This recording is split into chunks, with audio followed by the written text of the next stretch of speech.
할렐루야. 이렇게 명절을 앞두고 우리의 삶이 분주할 수도 있는데 먼저 하나님 앞에 주의를 지키며 하나님 앞에 우리의 삶의 모든 것을 내어드릴 수 있도록 이렇게 이끄신 하나님의 은혜에 우리는 먼저 감사드려야 될 줄 믿습니다. 특별히 이번 한 주간 명절이 있길래 멀리 다녀오시는 분들도 있고 그동안 못 만났던 분들을 만나시게 되는데 정말 어느 때보다도 이번 한 주간이 여러분 안에 하나님의 위로와 평강이 넘치는 귀하고 복된 한 주간이 되시기를 주의 이름으로 간절히 축원합니다. 자, 오늘 우리가 이렇게 에베소서의 말씀을 봤습니다. 이 에베소서는요, 교회가 어떤 존재인지, 그리고 그 안에 있는 성도들이 어떤 마음과 어떤 태도로 이 세상에서 살아가야 되는지를 우리들에게 잘 말씀해 주는 성경 가운데 하나입니다. 특별히 이 에베소서를 보면요, 예수 그리스도께서 온 세상의 통치자 되심을 선포합니다. 그리고 그 교회가 예수 그리스도를 중심으로 모시며 정말 이 땅에서 빛과 소금의 역할을 감당해야 되는 그 교회가 얼마나 큰 영광 가운데에 세워졌는지를 우리들에게 말씀해 주고 있습니다. 우리가 읽은 이 3절 말씀에 보니까 바울은요, 하나님이 우리에게 하늘에 속한 신령한 복을 주셨다, 이렇게 선포하고 있습니다. 과연 그 신령한 복이 무엇이냐라고 하는 것을 오늘 우리가 이번 달 주제인 치유와 함께 좀 연결해서 말씀을 봤으면 좋겠습니다. 치유 오늘 세 번째 시간입니다. 오늘은요, 특별히 낮은 자존감을 어떻게 우리가 극복해낼 수 있느냐라고 하는 것을 이 사도 바울이 얘기하는 이 신령한 복과 연결시켜서 그 답을 좀 찾았으면 좋겠는데, 여러분, 사람들은 얘기합니다. 우리의 자존감이 높으면 행복하게 살 수 있다라고. 그런데 우리가 생각한 것보다 우리의 자존감은 그렇게 높지 않다는데 문제가 있는 거 아니겠습니까? 그렇다 그러면 이 높지 않는 자존감, 어떻게 보면 낮은 자존감을 우리가 어떻게 극복해낼 수 있느냐, 오늘 이 말씀이 우리들에게 그 해답을 주고 있는데, 자, 먼저 여러분이 낮은 자존감을 가지고 있는 사람들의 특징 가운데 하나는 뭐냐면 자신의 가치에 대해서 부정적으로 생각하고 있다라고 하는 겁니다. 그러니까 어떤 일을 할 때 나는 안 돼, 할 수 없어, 그렇지 뭐, 내가 그렇지 뭐, 우리가 그렇지 뭐, 이런 생각을 먼저 한다라고 하는 거예요. 근데 여러분, 우리가 잘 아는 것처럼 하나님께서 우리를 창조하실 때에 우리 안에 하나님의 형상을 가지고 하나님이 우리를 창조하셨다라고 하는 거예요. 그렇게 하나님의 형상으로 창조하셨을 뿐만 아니라 하나님은요, 우리에게 세상을 다스릴 수 있는 권세까지도 주셨습니다. 다시 얘기하면 그런 자존감이 우리 안에 있다라고 하는 거예요. 그런데 아담과 하와의 죄로 말미암아 하나님의 형상, 하나님이 우리에게 주신 그 자존감은 바닥을 치고 말았다라고 하는 거예요. 바닥까지 낮아졌다라고 하는 거예요. 그렇다 그러면 바닥까지 낮아진 이 자존감은 어떻게 극복할 수 있느냐? 성경은요, 우리들에게 여러 가지, 세상 사람들은 여러 가지 얘기를 할 수 있을지 모르지만 성경은 우리들에게 그 원죄, 하나님의 형상으로 창조되어지고 세상을 다스릴 수 있는 권세를 부여받은 우리가 원죄로 말미암아 우리의 자존감이 바닥까지 떨어졌기 때문에 이 바닥까지 떨어진 자존감을 회복할 수 있는 것은 그 원죄를 극복하는 방법이다 라고 성경은 우리들에게 말씀하고 있는데, 여러분, 그 원죄를 극복할 수 있는 방법 가운데 하나가 뭐냐면 하나님의 형상을 회복하는 거다라고 하는 거예요. 근데 세상 사람은 이 사실을 모르니까 어떻게 합니까? 또는 우리도 하나님을 믿고 예수 그리스도를 믿고 구원받은 우리도 우리 안에 회복되어질 것이 하나님의 형상이다라고 하는 것을 알지 못하다 보니까 외모를 성형하거나 명품으로 치장하고 돈으로 포장하고 학력으로 위장해서라도 그 자존감을 세우려고 한다라고 하는 거예요. 물론 이렇게 하면 일시적으로 자존감이 회복되어진 것 같습니다. 왜 그러냐면 사람들이 나를 다르게 보니까. 내가 백 하나 이게 둘렀을 때에 명품 옷 하나 둘렀을 때 세상 사람들이 나를 바라보는 게 다른 것 같이 보이니까. 내가 어느 학교를 나왔습니다 라고 했을 때 그들의 반응이 이전과 다르니까 사람들이 그렇게 치장한다라고 하는 거예요. 근데 문제는 뭐냐면 나보다 더 비싼 명품을 두르고 나온 사람 앞에서 나는 좀 바닥을 치는 그런 낮은 그런 절망을 느낄 때가 있다라고. 나보다 더 돈이 많고 나보다 더 대단한 학교를 나온 사람 앞에서는 기가 죽는 게 우리다라고 하는. 그래서 그렇게 해서는 낮아진 자존감을 회복시킬 수 없다라고 하는 겁니다. 그렇다 그러면 어떻게 이 낮아진 자존감을 회복할 수 있느냐? 우리 한번 4절 말씀 우리 한번 다 같이 읽어보도록 하겠습니다. 창세전에 그리스도 안에서 우리를 택하사 우리로 사랑 안에서 그 앞에 거룩하고 흠이 없게 하시려고. 아멘. 자, 이 말씀에 보니까 우리가 어떤 존재라고 이 사도 바울은 성경은 우리들에게 말씀해 주고 있습니까? 곧 창세전에 그리스도 안에서 우리를 택하사. 다시 얘기하면 이게 아까 말씀드렸던 하나님의 형상대로 하나님께서 우리를 창조하셨다, 만드셨다, 택하셨다라고 하는 거예요. 그러니까 우리는 하나님에 의해서 만들어진 존재, 하나님에 의해서 택함받은 존재다라고 하는 거예요. 쉽게 얘기하면 우리는 누구의 작품이다? 하나님의 작품이다 라고 하는 거예요. 네, 여러분 혹시 그거 아십니까? 이 작가가 누구냐에 따라서 그 작품의 가치가 매겨진다라고 하는 것. 예를 든다 그러면 세계에서 가장 비싼 그림이 모나리자라고 하는 작품이라고 합니다. 아마 이 모나리자 그러면 그려지는 그 작품이 있을 거예요. 근데 이 모나리자라고 하는 것이 돈으로 환산하면 얼마 정도 되는지 아십니까? 미술 전문가들에 의하면 이 모나리자가요 40조 이상의 가치가 있다고 합니다. 40조. 40억도 많은데 40조라고. 그러면 왜 그 모나리자라고 하는 그림 한 점이 40조 이상의 가치가 있느냐? 그걸 누가 그렸느냐? 다빈치라고 하는 사람이 그렸는데 그 사람이 그렸기 때문에 40조 이상의 가치가 있다라고 하는 것.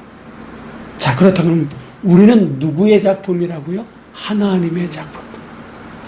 레오나르도 다빈치가 그린 작품이 40조 이상의 가치가 있다 그러면 하나님의 작품은 그 가치가 우리가 돈으로 환산할 수 없다라고 하는 것. 우리가 어떻게 선택을 받았습니까? 그리스도 안에서. 왜 선택을 받았습니까? 성경은 거룩하고 흠이 없게 하려고, 다시 얘기하면 가장 가치 있는 존재로 만들기 위해서 하나님께서 그리스도 안에서 우리를 창조하셨다. 이렇게 성경은 우리에 대해서, 우리의 가치에 대해서 말씀하고 있다라고 하는 거예요. 그럼 왜 선택하셨느냐? 왜 창조하셨느냐? 4절 말씀에 보면 하나님의 깊으신 뜻을 위해서 창조하셨다라고 성경 우리에게 말씀하고 있거든요. 그러니까 전적인 하나님의 은혜로 된 작품이 바로 우리다라고 하는 거예요. 그래서 성경은 우리에 대해서 뭐라고 말씀하시냐면 시편 16편 3절에 보니까 땅에 있는 모든 성도들은 존귀한 자들이다라고 얘기해요. 그러니까 하나님의 작품이기 때문에 우리는 존귀한 자들이다라고 하는. 그렇기 때문에 우리는 우리 자신에 대해서 비하하면 안 된다라고 하는. 가치를 절하시키면 안 된다라고 하는. 부정적으로 바라봐서는 안 된다라고. 물론 다른 사람과 비교하면 좀 못할 수도 있습니다. 떨어질 수도 있어요. 그런데 하나님은 우리를 창조하시기까지, 우리 한 사람 한 사람을 이 땅에 지금 이 자리에 세우시기까지 예수 그리스도 안에서 주님의 핏값으로 우리를 세우셨다라고 하는 것. 하나님의 깊은 뜻을 이루기 위해서 우리를 세우셨다라고 하는 것. 그래서 우리가 우리 자신을 바라볼 때는 보잘것없는 존재로 바라볼 수는 있지만 하나님의 시각으로 우리를 바라본다 그러면 그 누구보다 어떤 존재보다 존귀한 자가 나다라고 하는 거예요. 그래서 여러분, 낮은 자존감을 회복할 수 있는 첫 번째가 뭐냐? 첫째 단계가 뭐냐? 나를 내 자신의 기준, 세상의 기준으로 바라보는 것이 아니라 하나님의 시각으로 바라봐야 된다라고 해요. 하나님의 시각으로 바라볼 때에 나는 세상의 그 어떤 것보다 존귀한 자임을 믿으시기 바랍니다. 자, 그러면 나만 그렇습니까? 하나님께서 나를 그렇게 바라보듯 내 옆에 있는 권사님, 내 옆에 있는 청년도 똑같은 시각으로 바라보신다라고 하는 거예요. 그렇기 때문에 내가 존귀한 자인 것처럼 내 옆에 있는 분도 존귀한 분이다라고 하는 거예요. 여러분, 그런 의미에서 우리가 하나님의 시각으로 나를 바라본 만큼 나는 나에 대해서 그리고 내 옆에 있는 분에 대해서 더 존경하고, 요즘 젊은 사람들 얘기한다 그러면 리스펙, 더 존중하는 모습으로 대하면서 더불어 함께 살아가게 될 줄 믿습니다.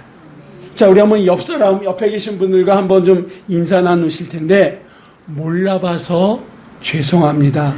알고 보니 존귀한 분이셨군요. 라고 한번 서로 인사를 나눠보겠습니다. 몰라봐서 죄송합니다. 알고 보니 존귀하신 분이시군요. 네. 여러분, 우리가 몰라봐서 그렇게 얘기했던 거예요. 몰랐을 때는 그렇게 대할 수도 있지만, 이제는 정말 존귀한 분이니까 말에 있어서, 행동에 있어서, 작은 일에서부터 하나하나 세심하게 리스펙, 존중할 수 있는 우리 모두가 되시기를 주의 이름으로 간절히 부탁을 드립니다. 자, 또 낮은 자존감을 가지고 있는 사람들은 어떤 특징이 있냐면 매사에 자신감이 있을까요? 없을까요? 없다라고 하는 거예요. 자기 자신에 대해서 부정적인 생각을 가지고 있으니까 자신에 대해서 그 가치에 대해서 절하를 하니까 어떤 일을 하더라도 이유와 핑계를 대면서 못한다라고 하는 거예요. 안 한다라고 하는 이런 핑계와 이유에 대해서는 아주 능숙합니다. 그렇다 그러면 왜 낮은 자존감을 가지고 있는 사람들은 자신감이 없느냐?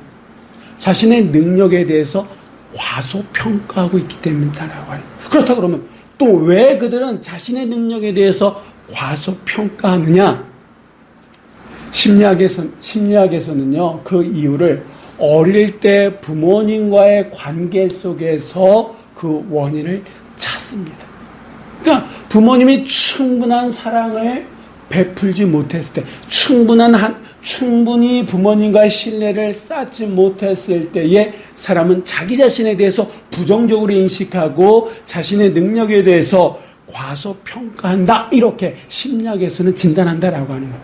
물론 그거에 대해서 저는 부정하거나 부인하지는 않습니다. 근데 그거보다 더 근본적으로 우리는 그러면 성경은 뭐라고 말씀하시냐라고 하는 거예요. 왜 사람들이 낮은 자존감을 가지고 있는 사람들이 자신의 능력에 대해서 왜 그렇게 과소평가하고 있느냐? 성경은요, 이렇게 진단하는데 어떤 사건을 예를 들어서 말씀하시냐면, 여러분, 아담과 하와가 범죄했을 때 뱀이 그들을 찾아옵니다. 그리고 그들에게 얘기합니다. 왜 저 동산 중앙에 있는 그 먹음직한 그 과일 따먹지 않느냐?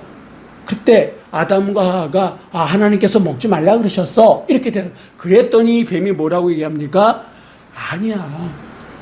너희들이 그것을 따먹으면 하나님처럼 눈이 밝아져서 선악을 알게 되고 하나님처럼 되는 것을 하나님이 싫어하시기 때문에 그것을 따먹지 말라고 한 거야. 근데 너희가 그것을 따먹으면 하나님처럼 될 수 있어 라고 얘기합니다.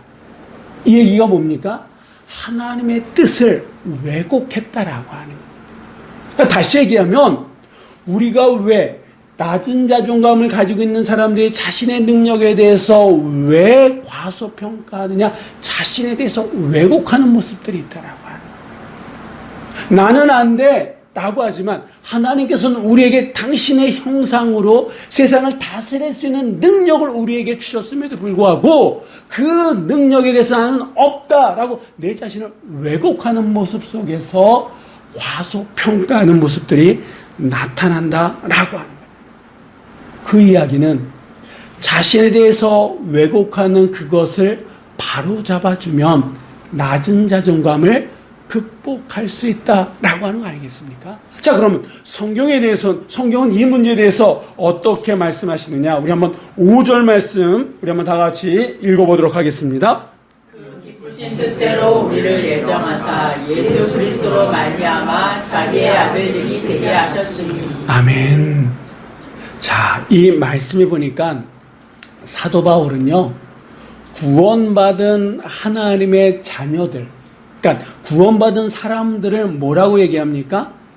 하나님의 아들, 하나님의 자녀다, 이렇게 말씀하고 있다라고 하는 거예요.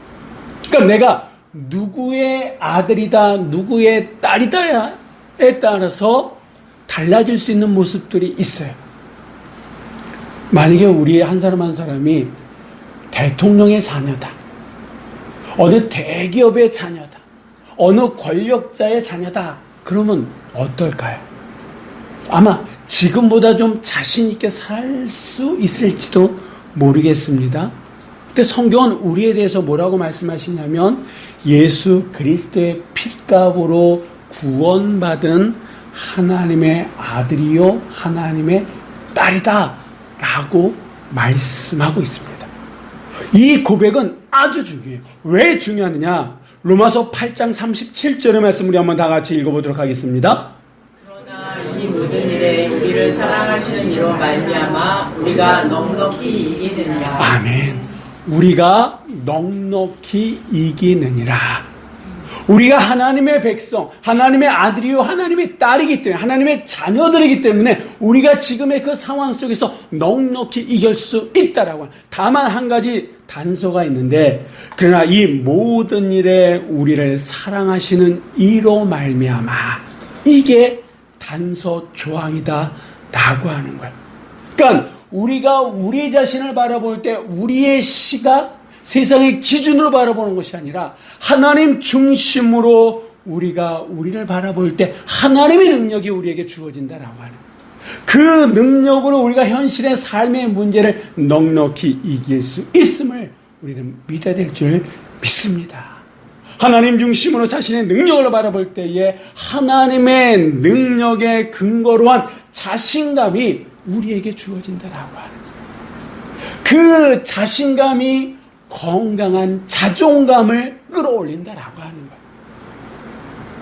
여러분, 그러기 때문에 우리가 외적인 조건이 어떠하든지 우리는 하나님의 자녀다, 하나님의 아들이다, 하나님의 백성이다, 하나님의 딸이다라고 하는 그 생각을 가지면 가질수록, 그러한 삶의 태도 우리가 살아가면 살아갈수록 지금 우리가 안고 있는 현실의 문제를 우리는 넉넉히 이길 수 있을 줄 믿으시기 바랍니다. 내가 할 수 있는 게 아니에요. 하나님께서 그렇게 하실 수 있도록, 하나님의 백성에게 그렇게 하실 수 있도록, 예수 그리스도 안에 있는 자들에게 그렇게 하실 수 있는 능력을 주시기 때문이다라고 하는 거예요. 자, 또 계속해서 한번 우리 6절의 말씀 우리 한번 다 같이 읽어보도록 하겠습니다. 이는 그가 사랑하시는 자 안에서 우리에게 거저 주시는 바 그의 은혜의 영광을 찬송하게 하려는 것이라. 아멘. 지금 이 말씀 한번 보세요. 이는 그가 사랑하는 자 안에서, 이 앞에 나오는 그가는 하나님이십니다. 사랑하시는 자 안에서는, 사랑하는 자는 바로 주님이시다라고 하는 거예요. 다시 얘기하면 예수 그리스도 안에 있는 자들에게 하나님께서는 그의 은혜와 영광을 찬송하게 하려 하는 것이다 라고 말씀하시는데, 한량없는 은혜를 허락하신다라고 해요. 우리가 왜 예수 그리스도 안에 있어야 되느냐, 왜 우리가 하나님의 자녀요 하나님의 백성이어야 되느냐, 예수 그리스도 안에 있는 자들에게 하나님의 능력, 각종 은혜를 허락하시기 때문이다라고 하는 거예요. 그래서 여러분, 하나님의 아들이기 때문에, 하나님의 딸이기 때문에 하나님께서는 그들에게 능력을 주시기 때문에 우리는 할 수 있는 줄 믿으시기 바랍니다. 하나님이 하신다라고 하는. 근데 그 하나님은 어떤 분이시냐? 여러분 보세요. 세상 사람들은 조금만 손해봐도 그 관계를 끊어버립니다. 더 이상 손해보기 싫다라고 하는 거예요. 마음에 들지 않으면 쳐버립니다. 내쳐버립니다. 그런데 하나님은 어떻습니까? 예수 그리스도 안에 있는 자들에 대해서, 하나님의 자녀들에 대해서 거저 은혜를 주시는 분이다 라고 하는 거예요. 아버지를 속이고 형을 속였던, 그리고 도망갈 수밖에 없었던 이 야곱. 근데 하나님께서 그를 버리셨습니까? 속이는 자 야곱을 하나님께 버리셨냐? 아니다라고 합니다. 그를 사랑하시고 그와 함께 하셔서 12지파의 조상이 되게 하셨잖아요. 부하의 아내를 겁탈하고 그 부하를 살인을 교사했었던 다윗. 정말 이 십계명을 어겼던 이 다윗 하나님께서 내치셨습니까? 아니요. 오히려 그의 죄를 용서하시고 이스라엘의 기초를 세우시며 성군의 자리에 오르시게 하신 분이 누구십니까? 바로 하나님이시다라고 하는 거예요. 어부였던 베드로를 세우시고 예수 그리스도를 핍박했던 사도 바울을 세우셔서 그들의 그 자리로 예수 그리스도를 증거할 수 있는 12사도로, 또한 하나님의 사도로 세우신 분이 누구십니까? 바로 하나님이다. 베드로를 세우고 사울을 바울로 되게끔 하셔서 하나님의 나라를 이루어 가셨던 분이 하나님이시고, 그 이후에도 셀 수 없는 수많은 사람들을 세우셔서 이 땅의 교회들이 교회의 역할을 감당할 수 있도록, 지금도 여전히 교회를 통해서 이 땅의 빛과 소금의 역할을 감당할 수 있도록 은혜를 허락하시는 분이 누구십니까? 하나님이시다라고 하는 거예요. 그 하나님은 예수 그리스도 안에 있는 자들에게 은혜를 허락하시고 능력을 허락하시는 분이시다라고 하는 거예요. 그렇기 때문에 그 하나님을 나의 아버지로 모시고 예수 그리스도를 통해서 구원받은 우리들에게는 하나님의 자녀, 하나님의 아들, 하나님의 딸이기 때문에 하나님의 능력이 우리 안에 있다라고.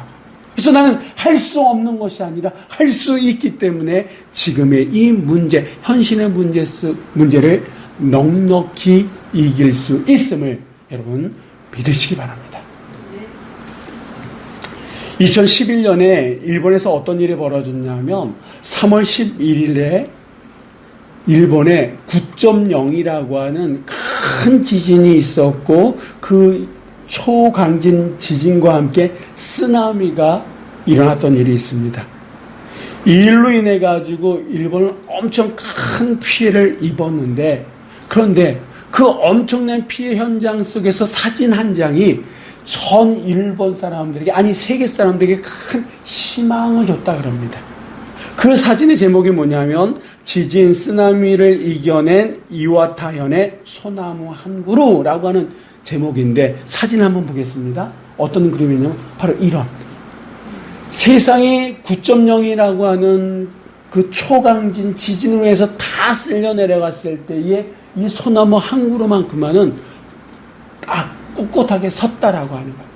원래 이 소나무 길은요 한 7만 그루가 있었고 한 2km 정도 소나무 군락이었다 그래요. 근데 쓰나미가 한번 몰아치면서 다 쓰러지고 이 소나무 한 그루가 딱, 그래서 사람들이 다시 마을로 와서 복구하려고 했을 때 이 소나무를 본 순간 저마다 힘과 용기를 얻었다 그럽니다. 그래서 이 복구 현장의 상징물이 되었다 그래요. 근데 시간이 흐르지 않았습니까? 근데 지금에는 이 엄청난 쓰나미 속에서도 꿋꿋하게 기적의 소나무의 상징물이었던 이 소나무가 그 짠물, 바다의 그 짠물이 뿌리에 박히면서 이제는 썩어져 가고 있다 그래요. 이게 무슨 말입니까? 여러분, 불굴의 소나무도 영원하지 않는다라고 하는 거예요. 세상에 영원한 것은 없다라고 하는 거 아닙니까? 그렇기 때문에 우리가 예수 그리스도의 십자가의 인생의 뿌리를 박아야 된다라고 하는 거예요.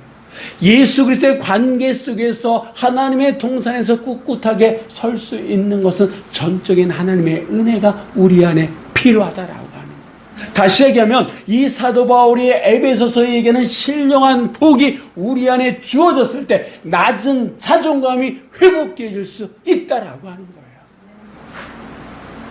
우리의 낮은 자존감, 우리 자신을 부정적으로 바라보게끔 하는 그것을 어떻게 부정해낼 수 있느냐?